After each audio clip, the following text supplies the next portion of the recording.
reclutarse de manera flexible hasta que el niño o la niña cumplan 8 años y podrá, por tanto, acogerse a ellas de forma retroactiva aquellas familias cuyos hijos e hijas hayan nacido a partir del 2 de agosto del año 2024. Finalmente, las familias monoparentales, que están constituidas en un 80%, como saben, por mujeres, pasarán a tener derecho a 32 semanas de permiso por nacimiento o cuidados frente a las 16 actuales.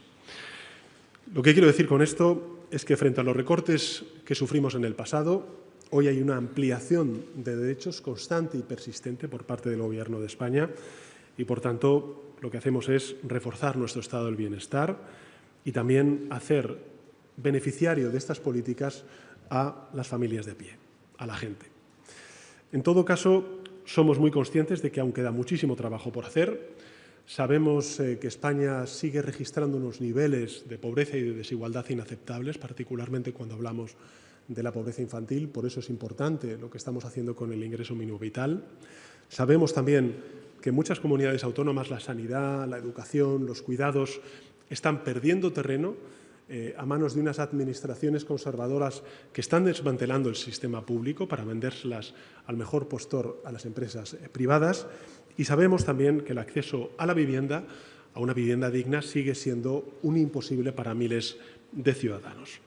Este, como dije en el discurso de investidura hace 2 años, es un asunto prioritario para el Gobierno, un asunto que exige determinación, tiempo, compromiso, recursos económicos, un asunto que en gran medida depende de otras administraciones, de administraciones autonómicas, de administraciones locales, que son las que tienen las competencias fundamentalmente, pero también somos conscientes, yo lo he dicho en primera persona en multitud de ocasiones, que el Ejecutivo de Coalición Progresista está abordando con todos los recursos que tiene a su alcance y con toda la determinación posible el que podamos levantar ese quinto pilar del estado del bienestar, que sea la vivienda.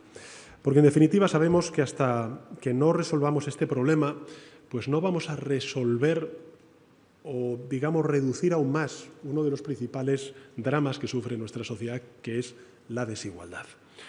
Por eso estamos actuando y algunos datos yo creo que invitan a esa buena dirección, al optimismo de esa buena dirección, porque en estos últimos 6 meses hemos incrementado nada más y nada menos que el número de viviendas de protección oficial un 8%. Y hemos contribuido también a que la construcción de obra nueva se incremente un 13%, hasta ser ya la mayor de los últimos 12 años. Y creo que verán ustedes ahora la cifra de las viviendas de protección oficial que se están ya construyendo o están en fase de construcción en estos últimos tiempos, y vemos exactamente cuál es la evolución del año 2024 y estoy convencido de que seguirá siendo muy positiva en el año 2025. Junto a ello, como saben, y lo vamos a emplazar en la ciudad de Valencia, hemos puesto en marcha el proyecto estratégico, el PERTE, de industrialización de la vivienda, dotado con 1.300 millones de euros. Hemos transformado una empresa pública como es SEPES en la empresa pública de vivienda a nivel estatal, transfiriéndole más de 2 millones de metros cuadrados de suelo público, en los cuales vamos a poder construir hasta más de 50.000 nuevas viviendas de protección oficial o a precio asequible. Hemos creado programas de garantías públicas para propietarios que alquilen sus pisos a un precio justo. Eliminamos la Golden Visa, que incentivaba la especulación inmobiliaria. Hemos desplegado medidas para limitar, para controlar la proliferación de pisos turísticos en nuestras ciudades. Hemos permitido eliminar más de 65.000 anuncios ilegales en la plataforma digital Airbnb. En definitiva, estamos desplegando toda una acción de política pública en todos los frentes, desde la construcción hasta la regulación de aspectos como es el registro de pisos turísticos, para hacer frente a el principal problema que tienen nuestros jóvenes, pero también muchas familias, como es el acceso a la vivienda. En fin, también estamos consiguiendo que nuevos territorios y, sobre todo, nuevos municipios, aunque estén gobernadas en el ámbito regional por el Partido Popular, se puedan acoger a la Ley de Vivienda, una ley que muchos, desgraciadamente, continúan intentando o materialmente boicotean por motivos absolutamente ideológicos, a pesar de que allí donde está en vigor ya se está logrando reducir el precio, por ejemplo, de los precios de los alquileres hasta en un 9%, sin recortar la oferta ni dañar a los propietarios. Yo siempre pongo el mismo ejemplo. Cuando pusimos en marcha la solución ibérica, la que ha permitido, entre otras cosas, durante la guerra de Ucrania, pues reducir y mucho el precio de la electricidad en nuestro país, se criticó por los mismos de siempre, por el neoliberalismo, la intervención pública de un mercado que, a todas luces, no funcionaba. Aquí estamos haciendo lo mismo. Estamos interviniendo en el mercado, necesita tiempo, pero estoy convencido de que si seguimos persistiendo en esta política y en estas políticas, pues estaremos poniendo los cimientos de ese quinto pilar del estado del bienestar, que es la vivienda. Queda, en todo caso, muchísimo por hacer, pero creo que avanzamos en la buena dirección y el próximo semestre vamos a avanzar más. De hecho, en la última conferencia de presidentes y presidentas autonómicos, como saben, en Barcelona, lanzamos un nuevo plan estatal de vivienda que triplica la inversión pública en este ámbito, pasando de los 2.300 millones de euros que invertimos en el periodo 2022-2025 a nada más y nada menos que 7.000 millones de euros para los próximos 5 años. Es decir, de 2.300 a 7.000 millones de euros. Hay comunidades autónomas que han mostrado, vamos a decirlo así, su interés en sumarse a esta iniciativa, otras por motivos ideológicos, no porque los ciudadanos no sufran un problema de acceso a la vivienda, se han negado en redondo. En todo caso, nosotros vamos a trabajar con aquellas comunidades autónomas que quieran seguir apostando también por la intervención pública, cuando hablamos, por ejemplo, de la construcción o de la rehabilitación, porque creemos que es lo que nos toca y lo que nos corresponde. Recursos, convicción y políticas, que es lo que estamos haciendo cuando hablamos de vivienda. La tercera prioridad que fijamos para esta legislatura, como saben, es la adaptación y la mitigación a la emergencia climática. Saben que en el año 2018 la primera medida que tomamos fue la declaración de emergencia climática en nuestro país. Y desde entonces hemos tenido una política consistente en la transformación energética y en la adaptación y la mitigación a esta emergencia climática. Este semestre hemos impulsado medidas y leyes muy importantes, por ejemplo, la Ley de Prevención de las Pérdidas y Desperdicio Alimentario, que va a ayudar, entre otras cosas, a evitar que cada año se desperdicien en nuestro país, fíjense ustedes en la cifra, más de 1,3 millones de toneladas de alimentos en buen estado. 1,3 millones de toneladas de alimentos en buen estado que se desperdiciaban hasta que se puso en marcha y se aprobó esta ley. O lo que es lo mismo, el equivalente a toda la comida que entra en 26 millones de frigoríficos domésticos en nuestro país. Hemos reforzado la protección de nuestros ecosistemas, hemos declarado 10 nuevas zonas especiales de conservación dentro de la red Natura 2000, hemos prorrogado el programa MOVES3, que saben que trata de impulsar el vehículo eléctrico y conectado en nuestro país, y hemos logrado reducir nuestras emisiones de CO2 asociadas a la generación de electricidad un 17% respecto al año anterior. Y yo creo que esto es motivo de orgullo para nuestro país, porque evidentemente estamos creciendo, y la economía española lo está haciendo con fuerza cuando nos comparamos con otras economías de Europa, pero además lo estamos haciendo no solamente con empleo de calidad, con cohesión social, sino con una reducción bastante importante, si lo comparamos, por ejemplo, con el año 2018, de los gases de efecto invernadero y, por tanto, del CO2. Y yo creo que esto tiene mucho que ver con una política en donde se combina el crecimiento económico con la transición ecológica y demostramos frente a aquellos que o niegan la ciencia o niegan los datos y la evidencia que se puede crecer y se pueden reducir las emisiones de CO2 y que además todo ello lo que hace es ganar en competitividad a aquella economía que apuesta por esta transición ecológica como un elemento vector de sus fundamentos de crecimiento económico. Todas estas son acciones que, por ejemplo, han hecho que en el último ranking de una universidad prestigiosa de Estados Unidos, como es la Universidad de Yale, diga que España es la quinta gran economía más sostenible del mundo. Repito, la quinta gran economía más sostenible del mundo. Y esto no es por casualidad, es, como he dicho al principio de mi intervención, una apuesta decidida por parte de la ciudadanía en su conjunto, de los trabajadores, de los empresarios y, por supuesto, también de distintas administraciones públicas. Desgraciadamente, no todas en esto nos acompañan, pero bajo el liderazgo del Gobierno de España. Y aún así, es evidente que no podemos caer en la complacencia, porque lo cierto es que el cambio climático, la emergencia climática, continúa avanzando y que España, junto con otros muchos países europeos, pues aún está lejos de ser ese país verde y resiliente con el que soñamos. De hecho, aprovecho este punto para trasladar toda nuestra solidaridad a aquellos países europeos, particularmente países del Mediterráneo, que están sufriendo ahora mismo olas de calor y también incendios muy graves, como estamos viendo a través de los medios de comunicación. Por eso creo que es muy importante seguir descarbonizando nuestra economía, nuestra industria, para lo cual vamos a publicar al final del verano las próximas convocatorias de fondos europeos para este propósito. Tenemos que seguir impulsando también la circularidad de nuestros sistemas productivos, de modo que los residuos pues, se conviertan en una gran industria de recursos para otras industrias. Y por eso hay que seguir apostando por las energías renovables, por el almacenamiento, por las interconexiones energéticas, como venimos haciendo desde hace 7 años a esta parte. En este sentido, creo que va a ser clave el decreto ley que algunos grupos parlamentarios rechazaron la semana pasada y al cual he hecho antes referencia, porque creo que la transición ecológica no puede ni debe ser una moneda de cambio con la que mercadear prebendas o proyectar divisiones ideológicas inexistentes de cara al electorado.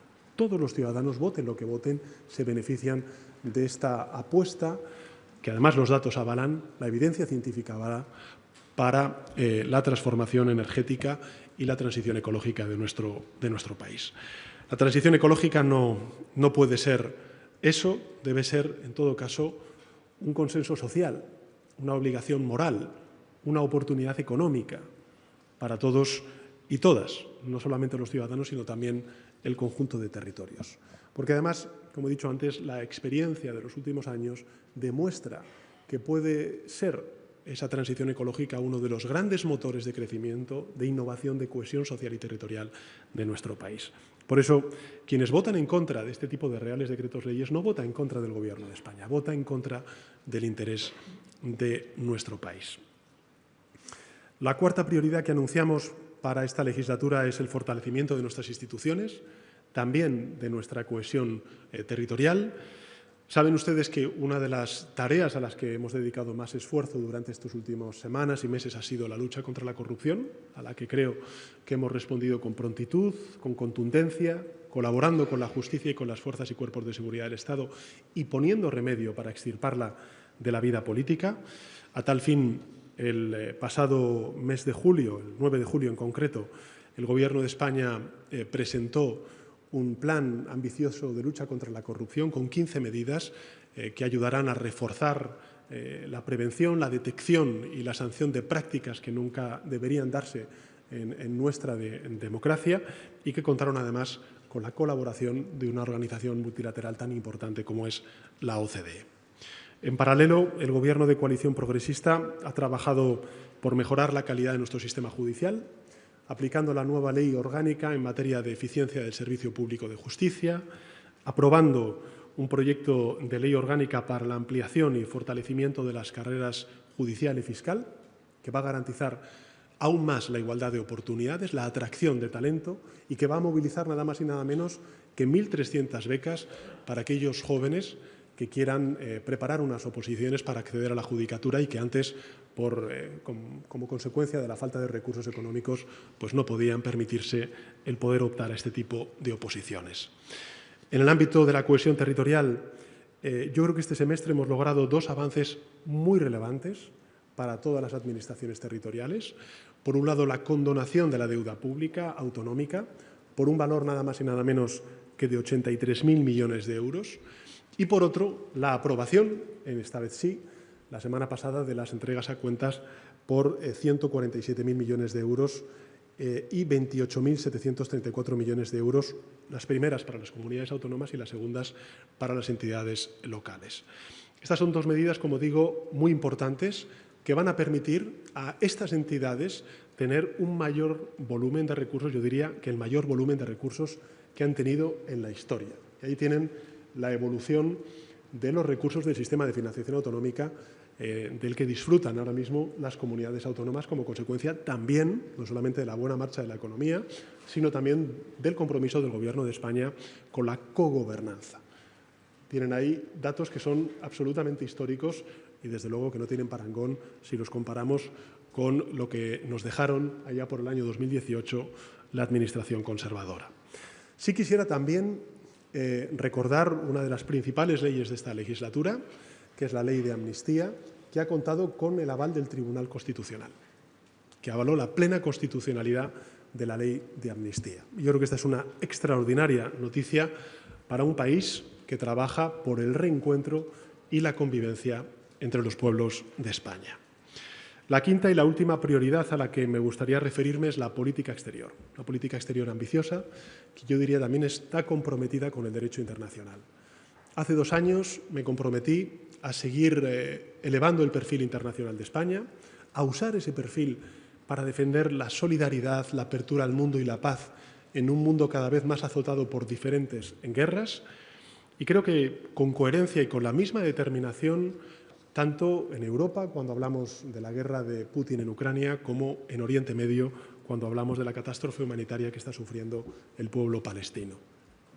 Ante países humildes, ante líderes de países poderosos, esa coherencia también se ha practicado y creo que honestamente lo estamos logrando. Y no lo digo solamente de palabras, sino también con hechos. Y creo que además, vote lo que vote la ciudadanía, estarán muy en línea de una manera ampliamente mayoritaria con las políticas que hemos conseguido y que estamos impulsando en materia exterior por parte del Gobierno de España. Hemos mantenido una posición firme, también constructiva, respecto al 5% en el presupuesto en defensa en la cumbre de la OTAN en La Haya. Hemos alcanzado un acuerdo histórico con el Reino Unido sobre Gibraltar.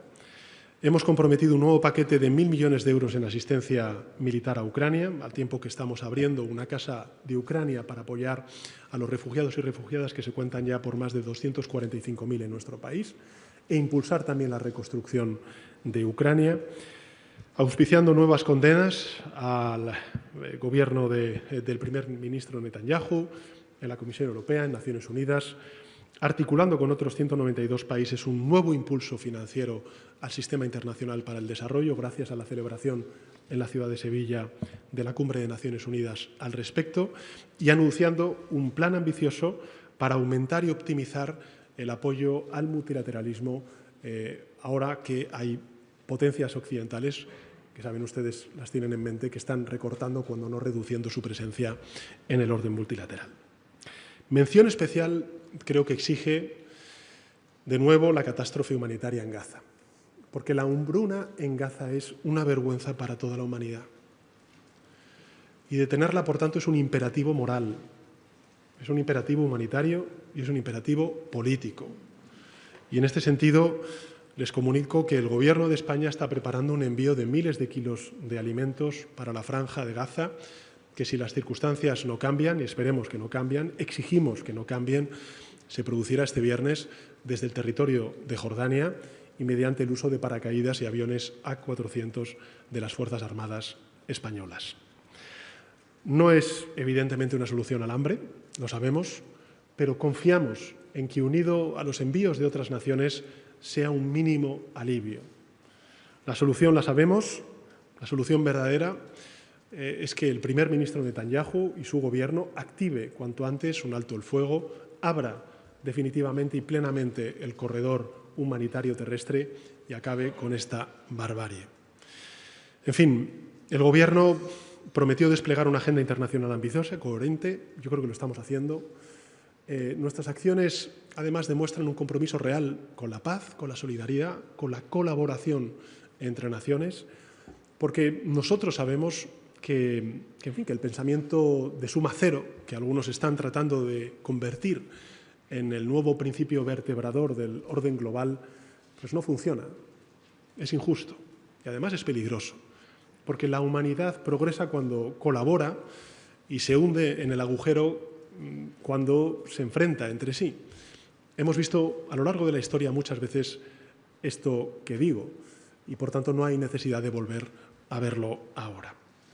Concluyo ya y lo hago con un mensaje de cierto optimismo, un optimismo fundado, un optimismo basado en los datos. Porque lo que va de legislatura, y ahí están los datos económicos, sociales, medioambientales, también de cohesión social, cohesión territorial y, por supuesto, de proyección internacional y europea del Gobierno. En lo que va de legislatura, el Gobierno de coalición progresista ha logrado aprobar 42 leyes y, por tanto, cumplido con el 45% de los 200 compromisos que adquirimos con la ciudadanía en el año 2023. Es decir, en el Ecuador de la legislatura hemos logrado sacar adelante el 45% de los compromisos a los cuales nos comprometimos con la ciudadanía hace 2 años. Lograrlo no ha sido fácil, ha habido que negociar cada paso. Aquí está el ministro de Relaciones con las Cortes. Hemos ganado el 86% de las votaciones en el Congreso. Son porcentajes muy semejantes a los de estos últimos 7 años. Cada victoria parlamentaria, pues evidentemente nos ha llenado de alegría, y cuando no hemos contado con el respaldo parlamentario, pues nos hemos cargado de determinación y convicción para aquellas cosas que consideramos eran buenas para el interés general de nuestro país, volver a presentarlas y sacarlas adelante. Creo que la Agencia Estatal de Salud Pública es un buen ejemplo de cómo se pierde una votación en primera instancia, pero luego se vuelve a llevar a tramitación parlamentaria y la sacamos definitivamente. La pena es que no logra el eco en los medios de comunicación que la primera vez, pero en todo caso no está nada mal el que salga adelante este tipo de medidas que al final benefician al conjunto de la ciudadanía, en este caso fortaleciendo una arquitectura ante futuras crisis de salud pública como la que vivimos en el año 2020 con la pandemia de la COVID-19. En fin, sabemos que detrás de cada una de estas leyes, por tanto, lo que hay es una buena medida para la gente, porque al final logramos sacar lo importante, como por cierto pasó durante la pasada legislatura, en la que las mayorías también eran escurridizas y en las que registramos un ratio de victorias y de derrotas parlamentarias semejante a las que estamos teniendo en esta legislatura. Bueno, en los próximos 2 años vamos a seguir por este camino, vamos a pelear cada votación, cada ley, no hay otra, velando por los intereses de la mayoría social frente a los privilegios de las élites e impulsando una agenda social, económica, medioambiental, progresista, ambiciosa. Una agenda que merece la pena y cuyos resultados saltan a la vista para aquel que realmente quiera verlos. Nuestros compatriotas pues van a disfrutar ahora de un merecido descanso vacacional. Lo van a hacer en uno de los países que mejor está funcionando de Europa y del mundo, un país con unas cifras de crecimiento y de empleo que son absolutamente récord, con unos niveles de desigualdad y pobreza que son más bajos que en 2018, más bajos que la última década y media, y con el segundo poder adquisitivo que más crece del conjunto de la OCDE, es decir, de las economías más desarrolladas del mundo. Y también con un tejido productivo, y quiero decirlo, y un sistema de movilidad cada vez más verdes y con una vocación internacional respetada y reconocida en el planeta. Esta es la España real. Evidentemente no es un país perfecto, que se enfrenta a retos pendientes, a desafíos futuros muy notables, pero que mejora año tras año en la mayoría de indicadores y que es contemplada en medio mundo como un modelo de éxito a seguir. Esa es la España que hemos construido, la que estamos construyendo, la que tenemos y la que queremos, la España que suma y sigue, la España que avanza con fuerza y a la mejor de las direcciones, que siempre es adelante. Y con esto, director, pues quedaría a la espera de las preguntas de los medios de comunicación, no sin antes agradecerles a todos ellos y a los ciudadanos que hayan seguido en las redes sociales esta comparecencia su paciencia.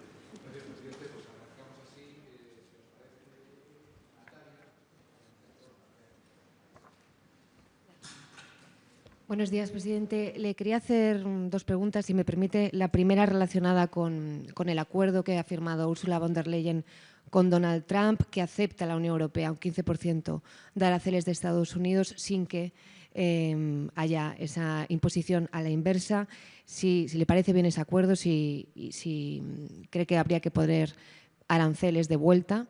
Y, en general, ¿cómo cree que debe responder la Unión Europea y España en particular a las políticas económicas, también de política exterior, de Donald Trump? ¿Cree que se ha hecho lo suficiente en concreto con el tema de Gaza, por ejemplo, o qué puede hacer más, ¿no? Ya sabe que Feijóo la ha llamado frívolo por algunas de las declaraciones que ha hecho al respecto en el pasado. Y sobre la corrupción, este año se ha presentado un plan de regeneración democrática, otro plan estatal anticorrupción, que ha dejado fuera algunas medidas que llevan años planteando el Consejo de Europa o algunas organizaciones, como el tema de los asesores, que es uno de los focos que señalan como de riesgo, ¿no?, de corrupción. ¿Cree que sería posible, o está pensando en eso, restringir la figura de los asesores para que sean técnicos de la Administración y no cargos de designación política, como plantean algunas organizaciones? Es decir, ¿está preparado el sistema para evitar que haya un nuevo Koldo García? Muchas gracias. Bueno, muchas gracias, Natalia. Sobre el acuerdo comercial que hemos conocido en el día de hoy, o ayer por la tarde-noche, yo siempre he dicho lo mismo. Valoro el esfuerzo que ha hecho la Comisión Europea, valoro la actitud constructiva y negociadora que ha tenido la presidenta de la Comisión Europea y, en todo caso, respaldo este acuerdo comercial, pero lo hago sin ningún entusiasmo. Sobre ¿qué tiene que hacer Europa? Bueno, yo creo que una de las principales lecciones que tenemos que extraer de todo lo que estamos viendo en el ámbito internacional y sobre todo cuando hablamos de la administración estadounidense es que nos tenemos que poner las pilas los europeos en todos los ámbitos, en la autonomía estratégica, en las relaciones comerciales con otros países. Y, de hecho, la semana pasada estuve precisamente en 2 de los países que forman parte del Mercosur y lo que espero y deseo es que España, bueno, pues evidentemente sea escuchada por parte de otros países que hoy se están oponiendo o tienen dudas sobre ese acuerdo comercial entre la Unión Europea y el Mercosur. Yo creo que ese es el camino. Tenemos que diversificar nuestras relaciones comerciales, hacerlo con regiones, bloques regionales desde el punto de vista comercial que además quieren entender si quieren acordar con Europa, como es el caso del Mercosur, y seguir la línea marcada por la presidenta von der Leyen en su voluntad de llegar a acuerdos, en este caso con Indonesia y con India, antes de finalizar el año, ¿no? Yo creo que esa es la línea, diversificar nuestras relaciones comerciales y, bueno, pues este acuerdo comercial yo lo respaldo, pero sin ningún entusiasmo. Sobre corrupción, he de decirle que efectivamente hay dos planos, uno sobre calidad democrática, donde estábamos hablando de cómo implementar en España aquello que se aprobó en el Parlamento Europeo, vinculado con la calidad democrática y la lucha contra la desinformación, y esos son paquetes que estamos poniendo en marcha ya tanto a nivel de Consejo de Ministros como también proponiendo modificaciones legislativas en el ámbito parlamentario. De hecho, recientemente hemos llevado al Congreso de los Diputados algunas de las medidas que ya se incorporaban en ese programa, en ese plan de mejora de la calidad democrática. Insisto, plan que viene de un mandato europeo, en el sentido de que fue aprobado por el Parlamento Europeo vía reglamento. Y respecto a la reflexión que usted hace, mire, nosotros hemos hecho este plan de lucha contra la corrupción en colaboración con la OCDE. Hemos tomado muchas de las recomendaciones también del propio Consejo de Europa, al cual usted antes hacía referencia, y en todo caso ahora empieza la tramitación parlamentaria. E insisto, somos un gobierno de coalición con una minoría parlamentaria y, por tanto, pues serán bienvenidas todas aquellas propuestas que hagan otros grupos parlamentarios en aras, efectivamente, de reforzar todo aquello que ha fallado para tener, bueno, pues este caso de corrupción que ha afectado, en este caso, al Partido Socialista que yo dirijo.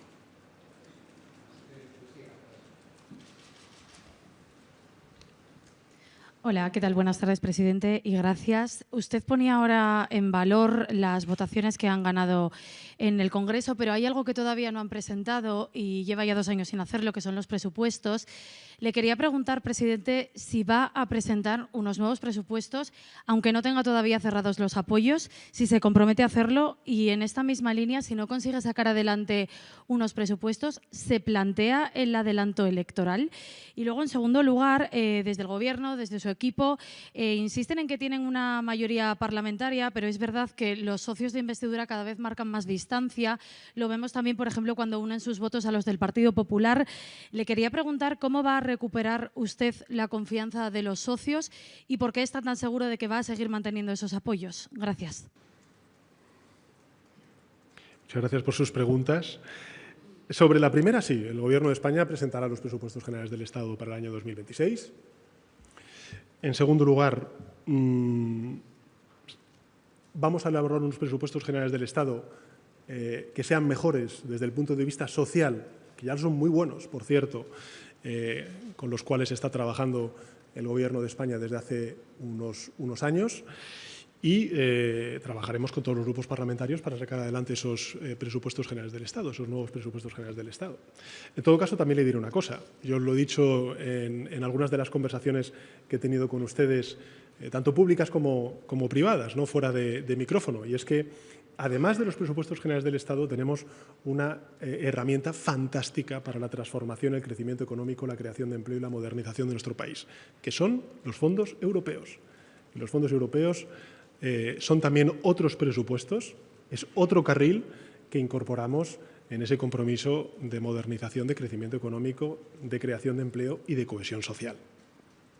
Claro, usted me dice, ¿va a presentar los presupuestos? ¿Y qué hace si no los aprueba?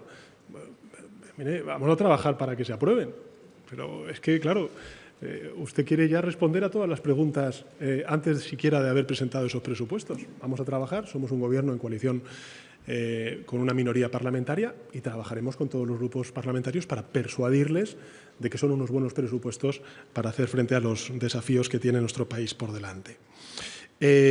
Las legislaturas duran 4 años. 4 años.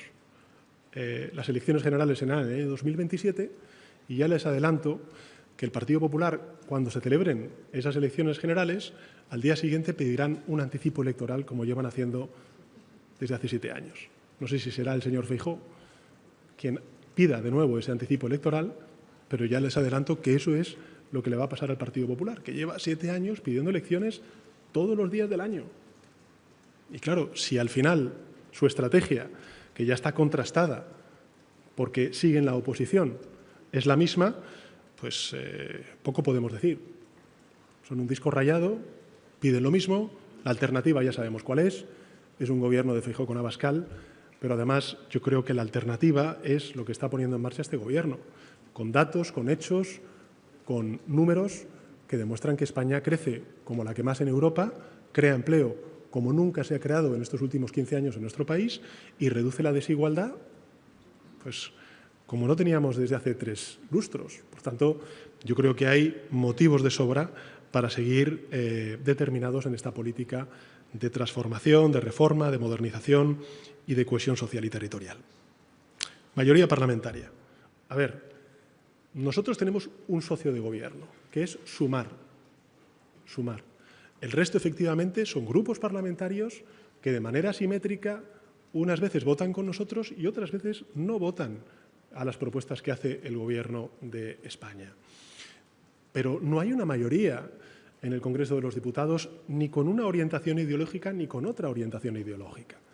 El hecho cierto es que algo muy común en las democracias europeas, como es la fragmentación parlamentaria en las Cortes Generales españolas, el único partido que puede articular mayorías en positivo, no en negativo, es el partido que yo me honro en dirigir y el Gobierno que yo me honro también en liderar. Por tanto, creo que no hay nada nuevo bajo el sol. Son 7 años de un Gobierno de coalición en minoría parlamentaria, pero un Gobierno que, y ahí están los datos de la propia Comisión Europea, acaba de desembolsar más de 24.000 millones de euros porque hemos cumplido con la agenda de reformas y con los hitos que acordamos hace ya más de 5 años con la Comisión Europea para precisamente recibir esos fondos, ¿no? Por tanto, bueno, pues la confianza la tenemos que ganar todos los días, sino que se lo pregunten a los ministros aquí presentes. Todos los días tenemos que ganarlo la confianza, no solamente de los grupos parlamentarios, sino de la ciudadanía en general. Pero yo siempre digo una cosa, yo creo que lo más importante es la actitud, ¿no? Yo creo que es importante tener una actitud de humildad, de apertura, de capacidad de negociación, de escuchar a los grupos parlamentarios, de ponerse en su piel, de saber exactamente que también sus intereses son legítimos. Bueno, eso es lo que hace el Gobierno de España desde hace 7 años.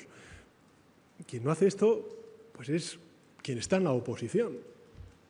Insisto, es que ahora mismo el jefe de la oposición solamente puede pactar, y de vez en cuando, con un grupo político, que es Vox. Y cuando llega a acuerdos, ya estamos viendo a qué tipo de acuerdos llega en las comunidades autónomas donde cogobiernan. No hay avances de derechos, lo que hay es un retroceso, una involución.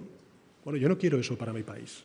Y creo que además, en un momento en el que tenemos esa coalición ultraderechista, tanto dentro como fuera de los gobiernos, ya sea a nivel autonómico o municipal, pues es muy importante la acción del Gobierno de coalición progresista, porque nosotros somos, al final, quienes salvaguardamos, por ejemplo, la vigencia de la Ley Memoria Democrática o los avances en igualdad de género o el compromiso en las transformaciones energéticas vinculadas con las energías limpias y la lucha contra el cambio climático. Si no fuera así, hoy España tendría una involución al cuadrado, no solamente en esos territorios, sino también a nivel estatal. Por tanto, es muy importante, es muy relevante la acción del Gobierno que está teniendo el Ejecutivo Central, no solamente en esa hoja de ruta de avances, sino también a la hora de salvaguardar los derechos ya conquistados, consolidados y que pues están viendo restringidos o cuestionados en el ámbito de sus competencias, allí donde gobierna el Partido Popular con el apoyo de Vox.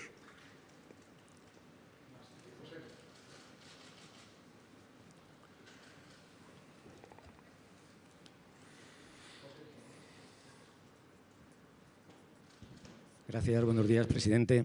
Ha comentado que el Gobierno presentará el proyecto de ley de presupuestos. A la espera de la negociación, ¿vería factible una legislatura de 4 años, tal y como asegura que va a haber, sin que pudiera aprobarse ningún presupuesto? Y esa presentación de presupuestos conlleva la necesidad de negociar con sus socios. ¿Ve posible que sea posible un acuerdo con partidos como Podemos, que están en una escalada de críticas hacia el Gobierno? Y si en el próximo curso político será el momento en el que podría verse con el expresidente Puigdemont, como ya había expresado su intención, para conseguir su apoyo a esos presupuestos. Gracias. Bueno, respecto a la segunda de las preguntas, Josemi, yo he manifestado que me voy a reunir con todos los interlocutores políticos. La ley de amnistía precisamente es para superar la situación que se vivió en 2017 en nuestro país. Este es un país que mira hacia adelante, al año 2027, no al año 2017, y por tanto me reuniré con todos ellos para tratar estos temas y otros muchos, ¿no? Sobre si es factible o no es factible. Bueno, es que las legislaturas constitucionalmente duran 4 años. Cuando gobierna el PP siempre son 4 años. Cuando gobierna el PSOE yo no sé qué pasa, pero son 4 minutos a vistas del Partido Popular. Las legislaturas duran 4 años. E insisto, hoy el país tiene una situación económica que no tiene ningún otro país europeo. Cuenta con unos niveles de creación de empleo que no tienen otros muchos ejecutivos anteriores al nuestro en su hoja de servicios. Y, por tanto, nuestra agenda política es una agenda política que creo que no solamente de palabras, sino con hechos está demostrando lo positivo que es para nuestro país y beneficioso que es para nuestro país. E insisto, Josemi, yo lo entiendo que usted pregunte, pero es que no hemos presentado todavía el anteproyecto de presupuestos y ya me está diciendo si no lo va a apoyar uno u otro grupo parlamentario. Fíjese, si nosotros encaráramos el trabajo de esa manera, o cualquiera de nosotros en nuestro trabajo o en nuestra vida dijéramos, voy a hacer esto, pero si no sale, bueno, vamos a hacerlo y vamos a pelear porque salga. ¿No? Pero vamos, que esto creo que no estoy diciendo nada que nos apliquemos todos y cada uno de los que estamos aquí presentes a nuestro día a día, en la vida política, en la vida profesional y en la vida personal.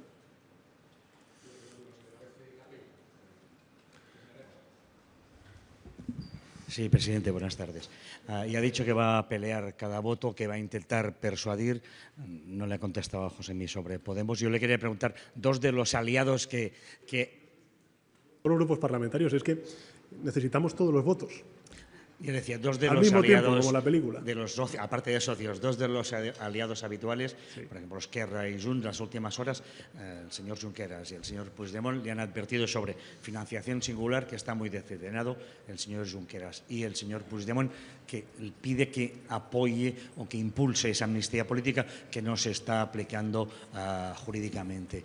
¿Cree que les puede persuadir con estos mimbres que hay en estos momentos para continuar? Usted dice que tiene las pilas puestas, que está fuerte, pero ¿cree que esta segunda parte de legislatura no es con cierto vértigo que se puede afrontar en esta situación? Creo que he respondido. Me dice, no he respondido, yo voy a intentarlo. Si no, ¿para qué voy a presentar los presupuestos? Pues voy a intentar persuadir a todos los grupos parlamentarios, como llevo haciendo, por cierto, 7 años. E insisto, si uno mira los porcentajes, el otro día hacía partícipe a algunos de los medios de comunicación en el viaje que hicimos a Latinoamérica. En la primera de las legislaturas, bueno, es verdad que hemos tenido algunas que se han tenido que repetir, el porcentaje de éxito parlamentario de los votos estaba cercano al 90%, era del 89%. En la siguiente fue también muy semejante, en esta es de un 86%. Bueno, más allá del debate, más allá de lo que se pueda decir por parte de la oposición, pues el Gobierno de España está sacando adelante su hoja de ruta. En 2 años hemos cumplido con el 45% del mandato que nos autoimpusimos, de los compromisos que expusimos a los ciudadanos en el año 2023. Entonces, había muchos sesudos analistas y también grupos parlamentarios, los de siempre, que decían que el Gobierno no iba a durar ni 12 meses y que había que esperar a que constitucionalmente, después de 12 meses, se pudieran convocar las elecciones. Bueno, pues ya llevamos 2 años. Y luego vendrá el tercero, y posteriormente vendrá el cuarto, y habrá elecciones, y unos seguirán con su raca de siempre de anticipar elecciones, y otros seguiremos pues intentando sacar adelante las cosas buenas para nuestro país.